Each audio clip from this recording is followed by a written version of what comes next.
майланышып калган. Көптөн бери колдонбой тура бергенде ушундай болуп кирдеп калат да. Мына могу жактары уже капкара болуп, заң басып баштаганда нержавейкалар ушундай заң болот. Если суу тийип, кургатпай эле коюп койгон болсо, заңдап кетет. Бул жерде мына көрүп атасыздар, алюминден кашык аябай кир болуп калган, арка жагы уже вообще буну колдонгонго деле болбой калган, өтө кир.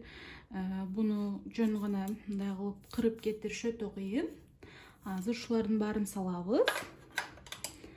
Ошондой эле идиштердин мына вилкалары.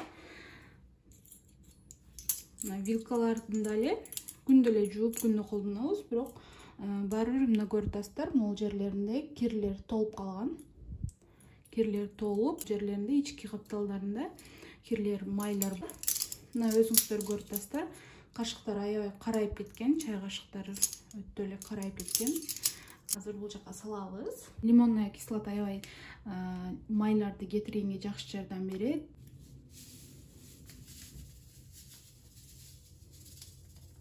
Содадан 1 литрге 1 кашык кошобуз. Бул жерде где-то 3 литрче суу бар да, 3 литрге азыр 3 чоң кашык кошобуз.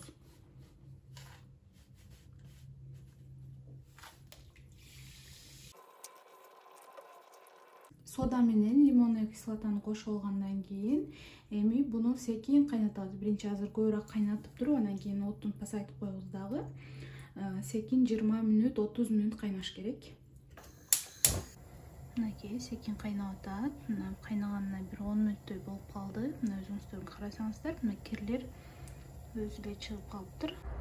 Жарым саат кайнагандан кийин отту өчүрүп, өз алдынча муздатышы керек. Мына көрүп атасыздар, эзилип, кирлери уже чыгып калыптыр. Буну деле жөн эле арчып койсок, кири кетип калат.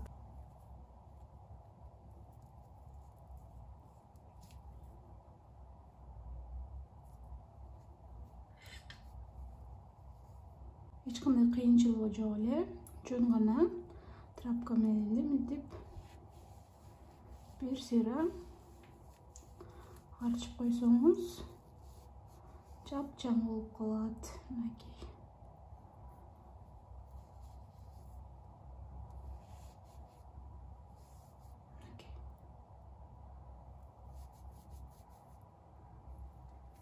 Ал жеринде да кирди көрүп атасыздар.